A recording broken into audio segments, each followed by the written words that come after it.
Hey, I'm so excited to have my great friend and one of the smartest economic developers I know. He's got more insight and thoughtful join us today. So Barry, thanks for being here. Barry Broome, Sacramento Economic Development Corporation. Did I get that right? Greater Sacramento Economic Council, but that's okay. There we go. So no, I got it completely wrong. It's a lot of words. So, tell us how you have a great history in economic development. You've done some amazing things, but how'd you get into this profession? Yeah, well, I'm an Ohio native. So like a lot of guys my age, my dad was a World War II Marine. He had an 8th grade education. My mom was, of Irish descent. So she was, pretty much an immigrant, came here as a baby. They grew up, survivors of the Depression and World War II and, Spartan existence. I was about 16. My dad lost his job, plant closure, offshoring to Mexico, late 70s and never got another job. And that was pretty much, it sounds like a sad story, but that was most of my friends had that story. That's the story of Ohio and Michigan, Western Pennsylvania, the mills closed, the mines closed, this closed, and all that proud tradition left. And then when I went to college in Cleveland, I came out and worked corporately, and Cleveland had completely failed. And so I think both between my own personal experience of knowing what that felt like, and then, being in a community that just really lacked leadership. I'm old enough to where, the economic development guy was a planner, just somebody that sat around and planned unit developments. I went to work in the inner city in Cleveland, and I was doing gang intervention and things like that, I thought it was going to be a 1 or 2 year experience to make some contribution. And then I would go back to my career in the corporate world. But, I loved it and I was fascinated by it. So I just continued to do it. And then over time, I continued to try to solve problems. And those problems led me to, if you can create a sustainable economic model for this community, you can probably do more for less fortunate people, and you can probably advance social progress more than anything else. I think that's a point that we forget sometimes as economic developers. I love the saying that the greatest force for change is a job. And people think too many times that means the money. And I really think it's the greatest force for social change, that we can change neighborhoods and racism and deal with that.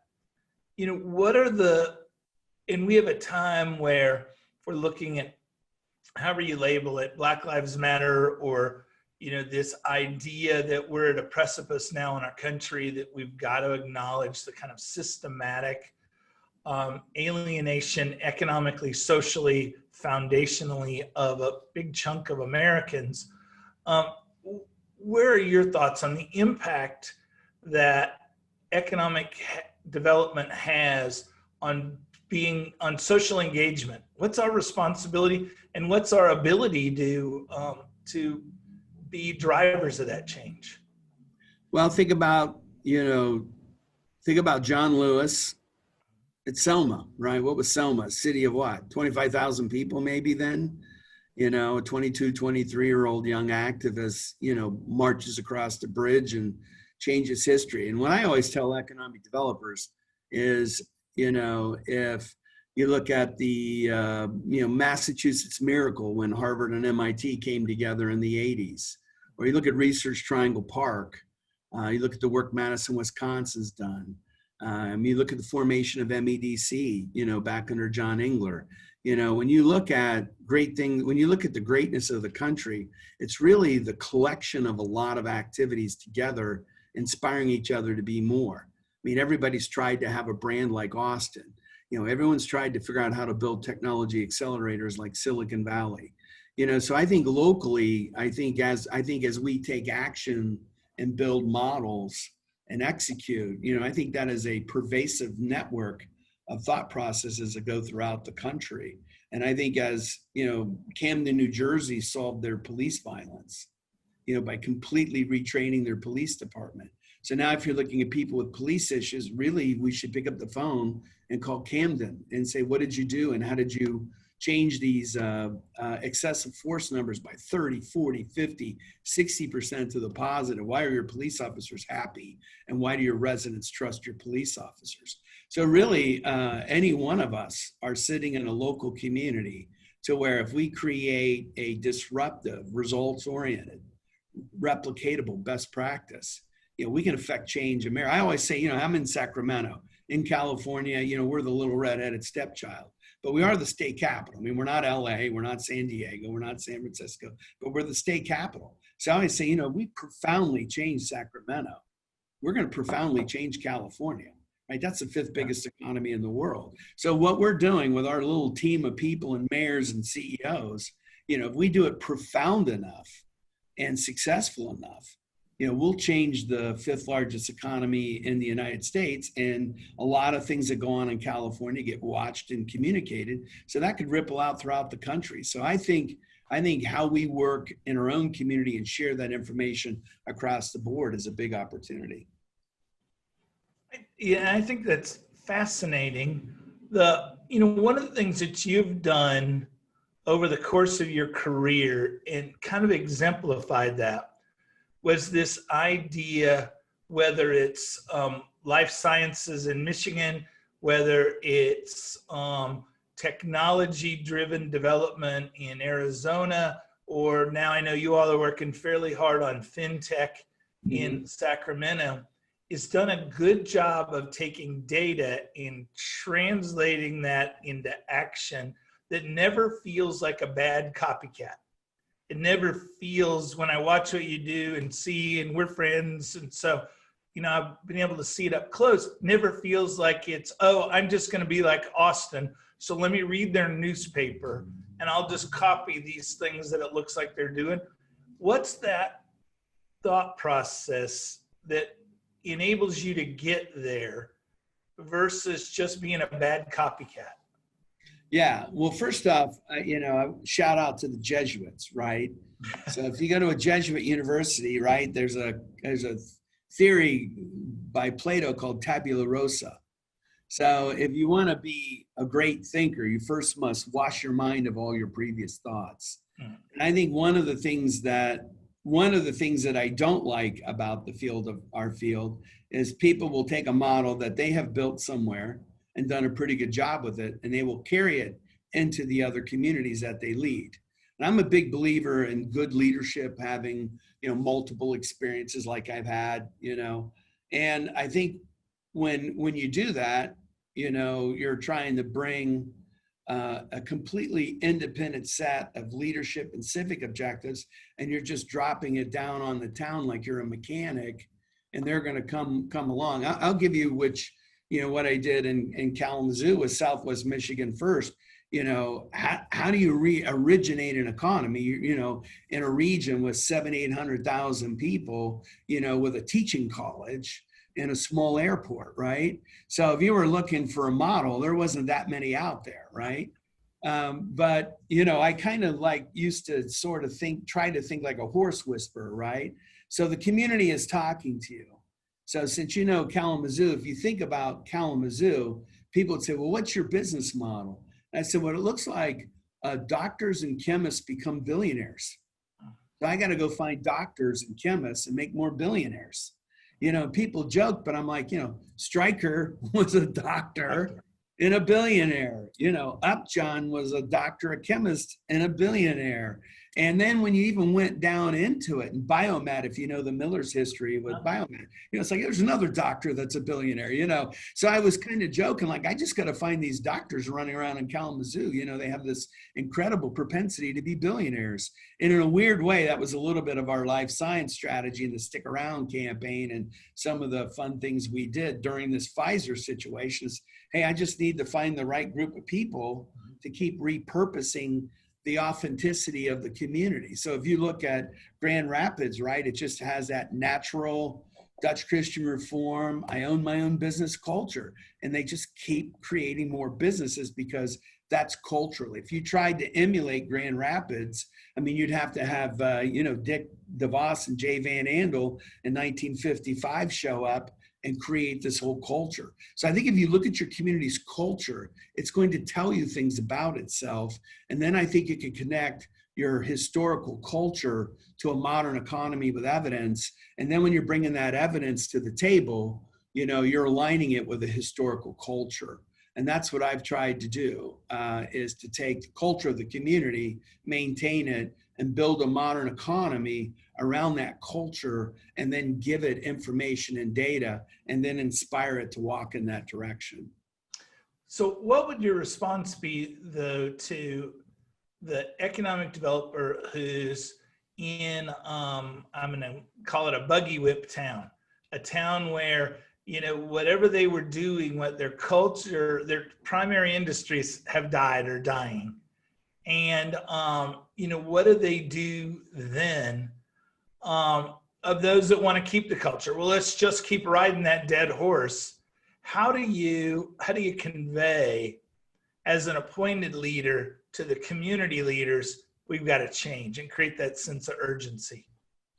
Well, I socialized it from the very beginning. So one of the things, when I talk to any leader, never waste being new, right?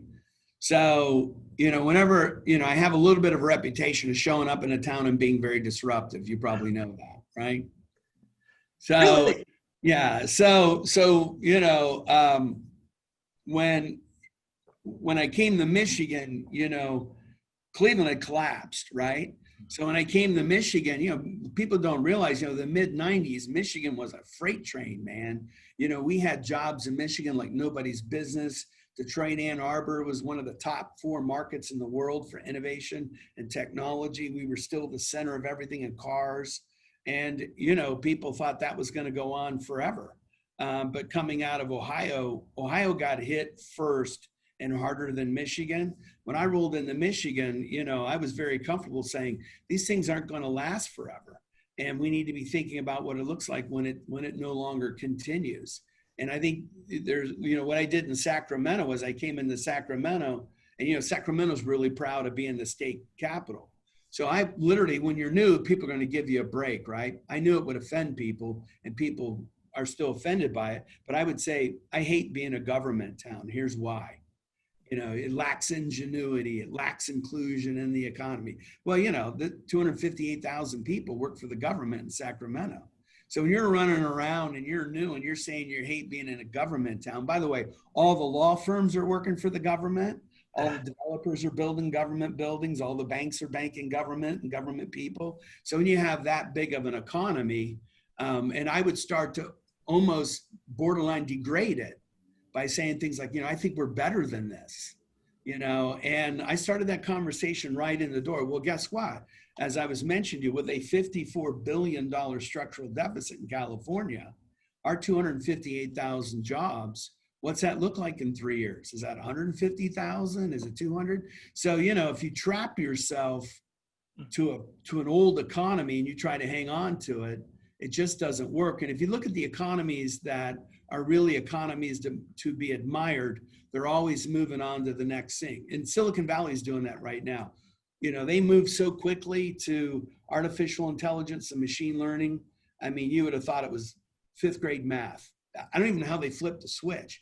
It was just like one day you went to Silicon Valley, and Cal and Stanford and their engineering schools were 100% committed to AI and machine learning and moving away from software and digital like they were historically. So to me, I think when you go into that community, I think you have to have a little bit of a coach mentality where, hey, I'm not playing 500 ball here, and we're better than this. And what would it be like to be a champion? So I think you have to attach people to the dream, right? What is the dream? So we're more than a government town. And then I would say things like, let's be the state capital, not a government town. What's a state capital? Like Austin's a state capital. They're not a government town. And so I think you got to kind of, do a little agitating on the model, and then start to reframe it around something bigger and better, and something that's more inspiring for the community, and something, to me, every community is deserving of world-class expectations and world-class experiences, right? So if you're coaching an athlete, you wouldn't coach him to lose. Even if it's a 10-year-old kid, you're not going to coach the 10-year-old kid to lose. You're going to teach the 10-year-old kid to win. So if your economy is one-dimensional, and if your town's looking over your shoulder, which is the big threat to America, and it's been what's held the Midwest back. Dear Lord, the car factories and the steel mills are coming back. They're not coming back. I just saw a report where they're projecting 306,000 less automotive jobs in manufacturing in the next 10 years between North America and Europe. So that data just doesn't get better. It just gets worse. And that's scary for people unless you build confidence and belief. Hey, I got something we can do better, right? Kalamazoo can become a biotech hub. We don't have to hang on to Upjohn and pray to God it never leaves. We can build an economy independent of that. We don't have to be a government town. We can be the state capital. We can lead a new technology that's cleaner and more inclusive, right? Meet our climate change objectives and demonstrate real inclusion by not training people of color to go work in the back of a kitchen or work on a shop floor. But why aren't we thinking of people of color as world-class engineers and technologists like we do everybody else? And I think if you can wrap that around inspiration, and around we're better than this, and people are gonna, I always say, one of my goals, I guess COVID took it from us, but when I launched the organization, I said in 5 years, there's only gonna be one thing people are gonna say when they say Sacramento. Why can't we be more like Sacramento? And I think those are the kind of, Bo Schembechler, I always love the Bo Schembechler Michigan man speech, you know what I mean? It's just like, I want a Michigan man in here, fires the coach and they win the national title. I think that's kind of the way I look at things. I want to, one of the things I'm saying right now, because, people are leaving California. So we're putting out a brand, don't leave, lead. It's not the time to leave. It's the time, where are you going? You going somewhere that doesn't have COVID-19? I mean, where are you running to? They're leaving LA in droves. They're leaving San Francisco in droves. And, really people should be leading, not leaving. And you got to it's a very careful balance and challenging people, because I've been in hot water more than 1 or 2 times in my life from doing that. But I think that's been kind of the secret sauce. And then I also believe in philosophies like Gandhi's philosophy. So if you look at Gandhi, how he basically took control of India, he basically used the moral character of the British almost against themselves, right? He almost stirred a consciousness in them. So, if we're worried about ourselves and our 401ks and we got fellow citizens on the street, how can we turn our back on our fellow citizens? Where's the moral fabric of America? We're the greatest nation in the world. How do we rally that that sense of duty, that our families gave us right now? And I think it's all those kind of myriad things where, you got to challenge your community to be better. The past is gone, but we're Americans and we're skilled and we're innovative, and the future can and will be better if we put our head down and go pursue it. I think that's an awesome response, and hopefully people are hearing it for what it is. But you mentioned leadership and leading a number of times, and what role did mentors play in your leadership journey? Because everyone, you talked about your dad and your mom, and I know they were both inspirations and important to you. But what role did that play? And then hopefully people hear that as the obligation that we have to play it in other people's lives. But what about you? Well, I had probably one of the best high school football coaches in the state of Ohio, and 51 years in my high school had a winning season. A public high school in Ohio, we had a winning season 51 years in a row. Can you imagine having 51 years of a winning season in a public school, and not a place where people were moving in and out of, but the same kids, the kids of, the grandkids of. And during that 51-year period, we had my head coach, and then we had his disciples act as head coach. before we finally had a losing season. And when we did have a losing season, it was somebody outside of his coaching tree. But his level of expectation, preparation, and culture. And then when I was in college, I wrestled for a guy named Tony DiCarlo, who built, one of the really powerful small college wrestling programs in the country. We won 28 conference championships in a row. We went 10 years without losing a match to people in our own division. And so I was just around these guys that just were, had super high standards. Winning was an expectation. And, they really taught you the sacrifice and the grind of winning was worth it. And it was something that you could lean in and embrace. And then one mentor, I'll get to, but I had a mentor in Cleveland, a guy named Charlie Butts. He's a Senator Charlie Butts.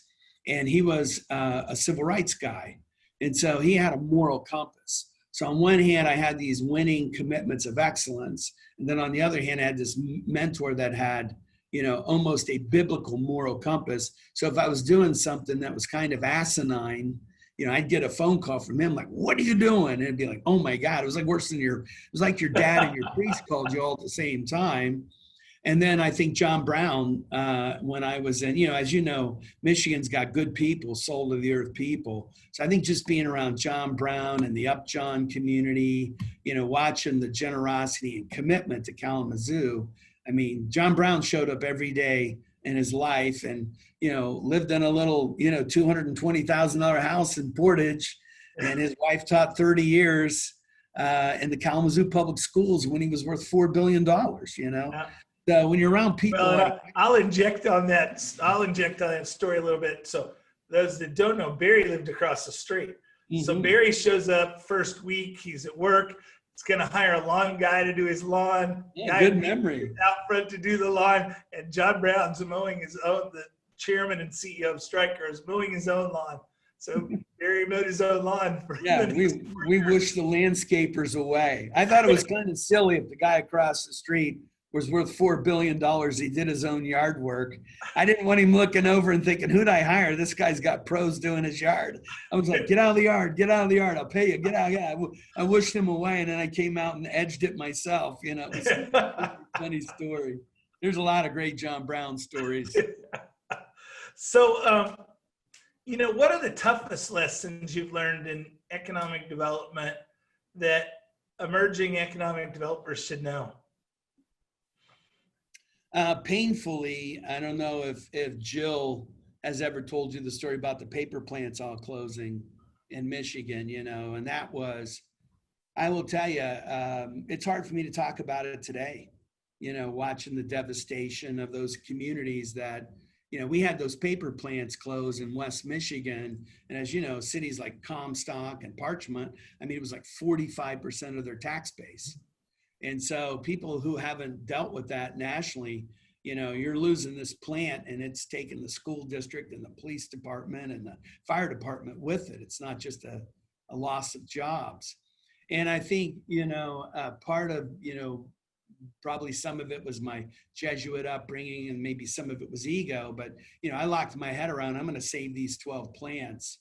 And I spent 18 months and millions of dollars I raised trying to save these 12 plants because the people that worked in them didn't have anything else but that job. They had GEDs, maybe a high school diploma, maybe 10th grade, and they were making great union wages in those plants. And I knew when they closed, it's going to be like my dad losing his job when I was 16. And I didn't save a single one of those plants. Every one of them closed. It was devastating. And I will tell you, and one of the things that I learned was how hard that was. The better thing to do would have been to prepare those workers for the future and try to help them save the past. Because no matter how hard we work or how effective we think we are, the economics are going to win and you can't save people. You got to give people a chance and empower a system for people to engage. You can't save people and you can't save industries whose time have come to move on or disappear or commoditize. And that was painful. Yeah, no, and as you know, and we still have 2 of those buildings empty, and we're close on filling one of them, but that's 20 years later.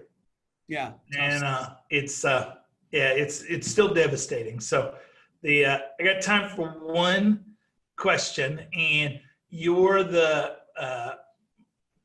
probably a bad description, but you're the Energizer Bunny of economic development. You're high energy. You're committed. You've always been from the time you were in second grade to today, the person everybody nudged and said, "Shh, be quiet." But there are days that are tough. There are days that are tough at home, and there's days that it's tough in the office. You've talked about those things, but how do you keep your energy up and your capacity? Because if your machine's not running well, then your business won't be running well. And in your case, you're the machine. So, how do you keep that energy up? Well, I think it's important, there's a tape recorder in your head, and this goes back to athletic training, right? And you're a great leadership coach. What are you saying to yourself every day? Are you waking up in the morning counting your blessings? Or are you waking up in the morning and looking at your threats, right? There's an old saying about fear. It's false events appearing real. This is not the end of the United States. This is not the end of society. We will not live in our basements forever. We will manage this pandemic. We will find a solution to the virus. And I think, a lot of this is you got to be talking to yourself the right way, right? Like, this is the time that, hey, I got my faith. My kids are healthy. I got my wife's healthy. Fortunately for me, I'm a saver. I got some money in the bank for my organization and myself. And I'm going to stay conscientious and committed, and I'm going to work through this. And I think one of the things that's important now is, I'm an emotional guy and I thrive on emotion in my work. But now, I really can't allow myself to get emotional because these events take my emotions in all kinds of directions. So I've had to take my own strength, which is my ability to be emotional and be a fiery leader, and go, okay, well, that's not the time to do it, because first off, being fiery right now, you don't know how people are going to react to it. It may come off as angry, or, I want to be very careful to use careful language, but be very determined. And I think, how you talk to yourself is really important right now. And two, I took off 20 pounds. About the 8th day into this thing, grabbing a beer at 3:00 in the afternoon, I was like, well, this is going to go on a long time. This could get pretty ugly. So, I didn't drink any for 2 months. I worked out. I took off 20 pounds. I do yoga. I meditate. So a lot of it now. So now I feel like I'm getting ready to lock into something big. And I feel like the organization's up to it. And I feel like we're all up to it. So now I'm getting my sea legs under me, and, I'm starting to think about this as being our greatest moment as a country and our greatest moment as leaders. And I keep telling myself that, and I focus on the positives. And from my lesson of not saving those 12 paper plants, Ron, I'm not going to be able to save everybody in Sacramento. There's going to be pain. There's going to be suffering. Businesses are going to fail. They're not going to come back. People are going to be affected with loss. But we have to march forward with a sense of confidence. And as you know, being in leadership yourself, people are going to look to you for the confidence. And I think right now it's time for the FDR fireside chats. It's time for Morning in America with Ronald Reagan. It's time for, 1,000 points of light. It's time for us to start to say, wait a second, we're the greatest country in the world. We're going to show people why that's so, and we're going to be better than we ever have, and be determined to achieve that. That's an awesome answer, and I can't think of a better way to end. Barry, thanks for being with us. Thanks for the impact you're having, not only in your community, but in America. And thanks for being an honest truth teller, an economic developer. That's economic development. Sometimes it's hard to find, but we need people who set high standards and then go out and achieve them. And I'm so appreciative of you. And thanks for being my friend. Hey, you're a great guy. Yeah, and we'll see you soon. All right, thank you, Ron.